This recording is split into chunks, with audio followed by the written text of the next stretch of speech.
like to use or draw upon the Hindu tradition of Satsang. Satsang means, at least I would define it as, sitting together in the truth of who we are. And so you might reasonably wonder, what's the difference between that and any other way of teaching? How do you teach by not sitting in the truth of who we are? In the Buddhist tradition, they sometimes speak about two different ways of approaching the truth. You can either focus on the path or you can focus on the fruition. If you're focused on the path, that means you're focused on and you're teaching about the practices and the attitudes and the understanding that will be necessary to lead to the fruition of awakening. If you're teaching fruition, that means that you are simply teaching about the truth of who we are. Not about the path to getting there, but about the actuality of it now. So the way that I'm using the word satsang, I'm associating it with that kind of fruition teaching. Now, to use other language, we could say that as a teacher, you're either addressing the ego, which means the separate sense of self, the small self, or you're addressing the big self. You're addressing the truth of who you are. To the extent that you're addressing the ego or the small self, what you're doing is trying to teach that small self and that ego practices, attitudes, perspectives, and understandings that it can engage with on the path to awakening. Now, the trick is that the awakening that you are guiding that small self to is not the awakening of the small self. It's an awakening beyond the small self. It's an awakening in which the small self will be left behind. And therefore, the small self, in the end, is never going to want to make that journey. It's never going to want to step out of itself. It can't step out of itself because it is the false sense of self that will be stepped out of. So when you're teaching path, and you're teaching practices, and you're teaching philosophies and understanding, the small self will enjoy learning about them, likes to learn, likes to add new knowledge to itself, likes to experience new things. But you're always teaching in such a way that might facilitate a kind of accidental awakening. The small self or the ego might be going along for the ride, very excited about everything that's happening,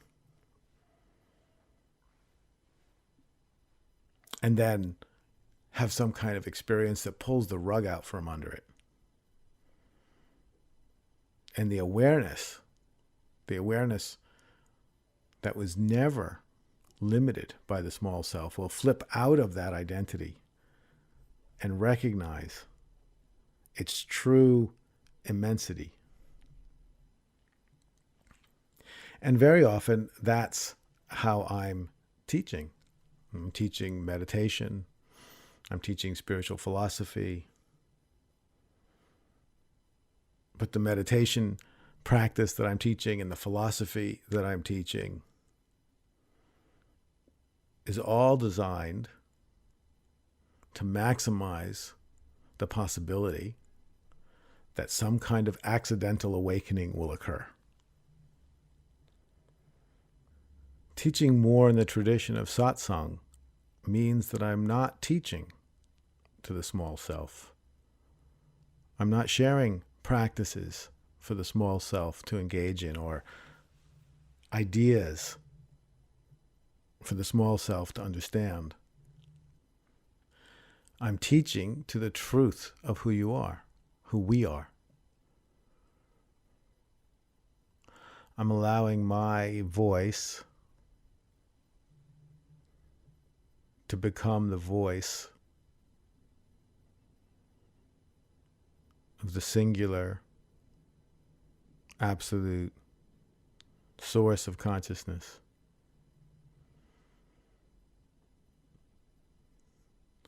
That is expressing itself to itself.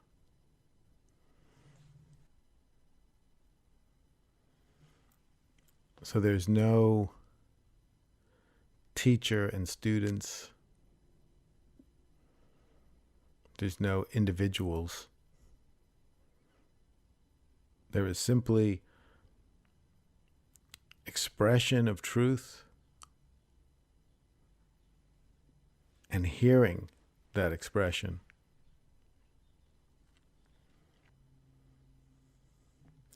And then you would say that there is either no one expressing the truth and no one who's hearing, or you could say that there is one being expressing the truth and exactly the same being hearing.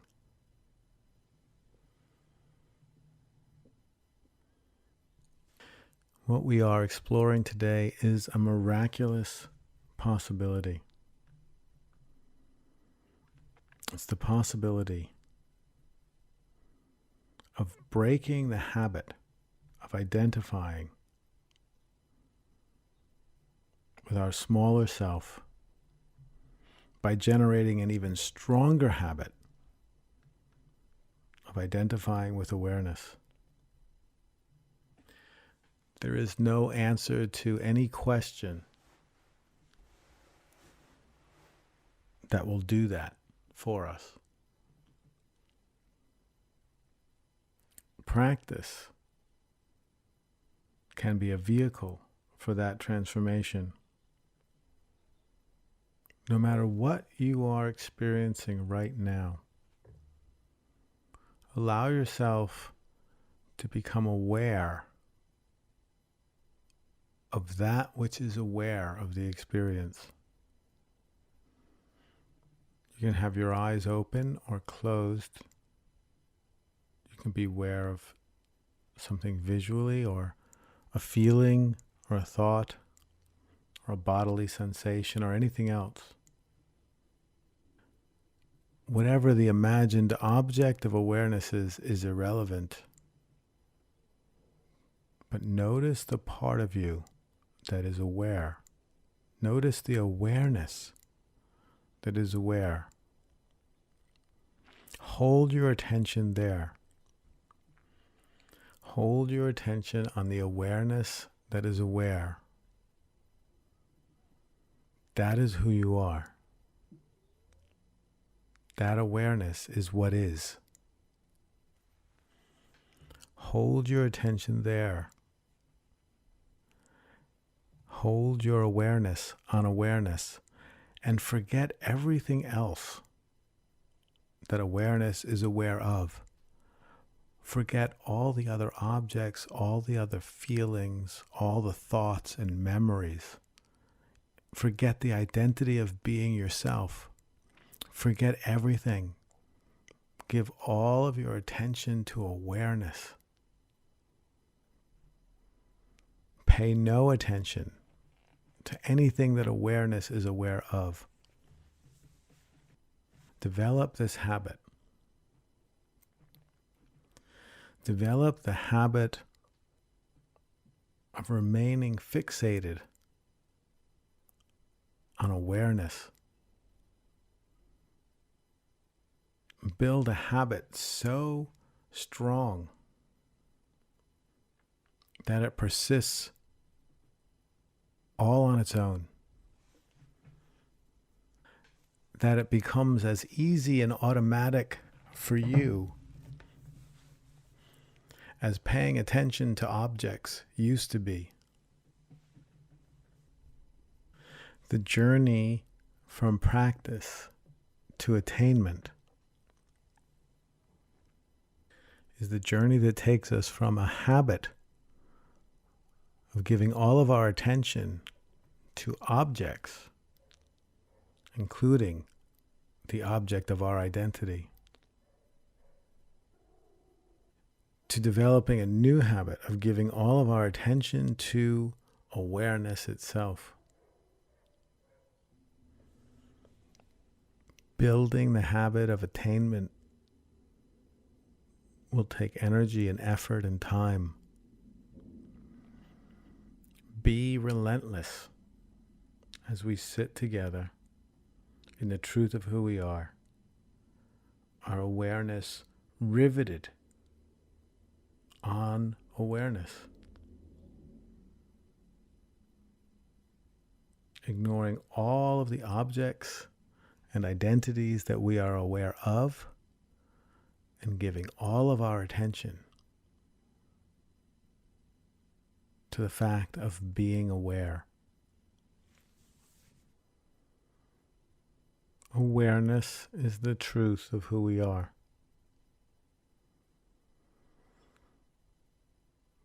Hold your attention riveted on awareness.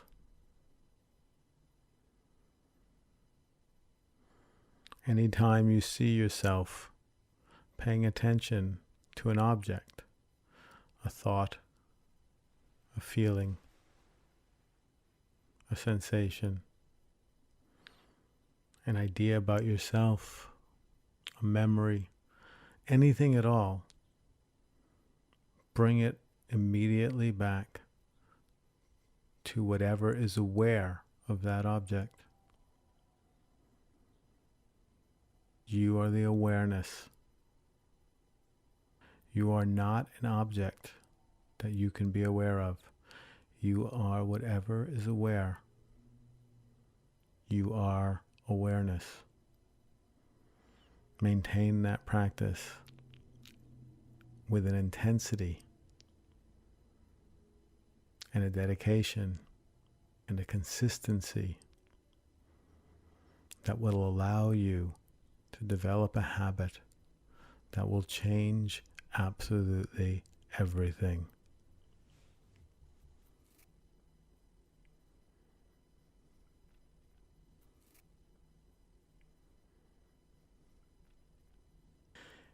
If we are teaching the path, then there are questions and there are answers to questions that can help get us on the path and keep us on the path.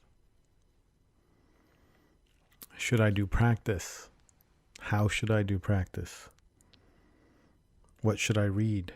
What do I need to understand?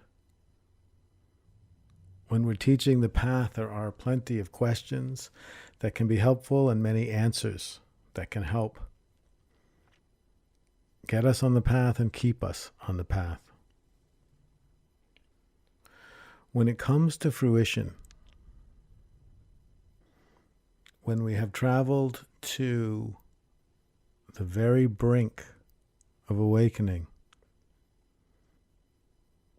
when there is no path left to traverse, when we are staring face to face with a mystery beyond comprehension,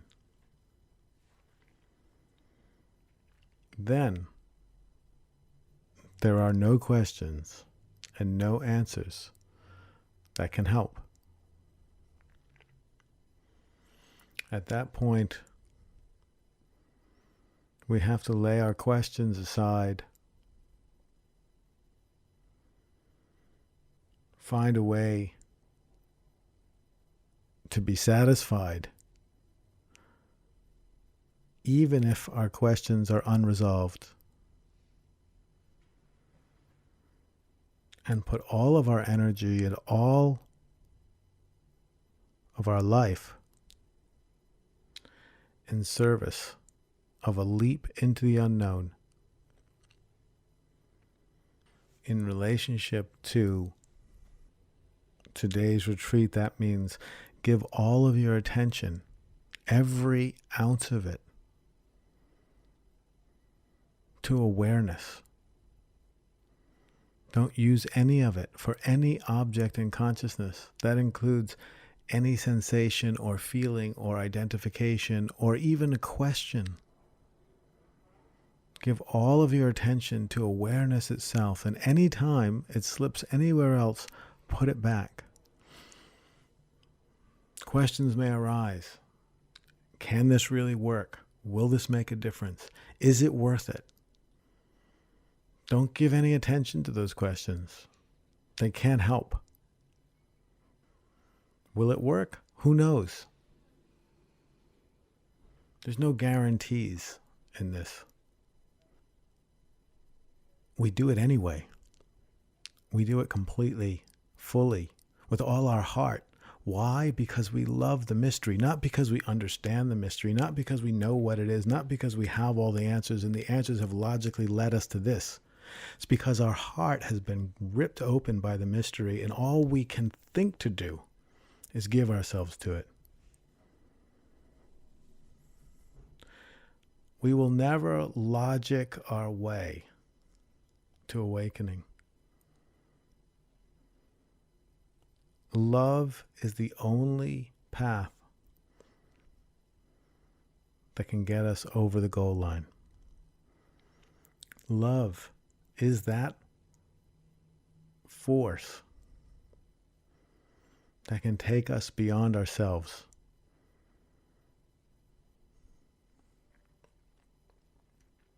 Reason and logic and understanding and study can bring us right to the door, right to the brink, but it won't push us over the edge. Only a love that we cannot deny will carry us into the mystery.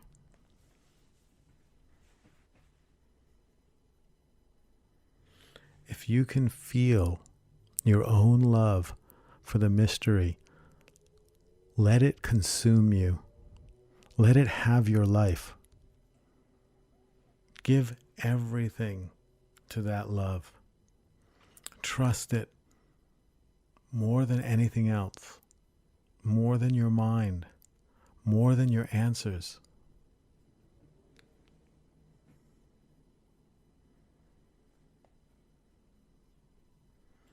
Love of the divine mystery, in the end, is the only path.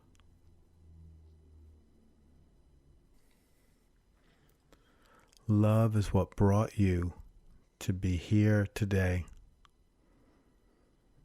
Love is what will take you the rest of the way.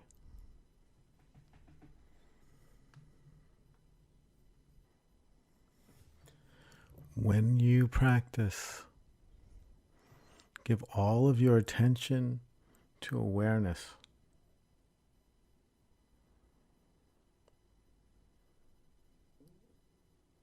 And do this long enough and intensely enough that you completely forget about yourself doing practice. So there is just awareness, aware of awareness, and nothing else. No sense of being anyone who is aware. Just aware of awareness, period. That is bliss. Satchidananda. Bliss, consciousness, truth. Awareness, aware of itself and nothing else. Rest there until that becomes an unbreakable habit. When awareness, being aware of awareness, becomes a stronger habit than awareness of objects, that is the point of spiritual attainment. Practice becomes easy, and life transforms. Allow your own love for the mystery to grow so large that it can't be contained.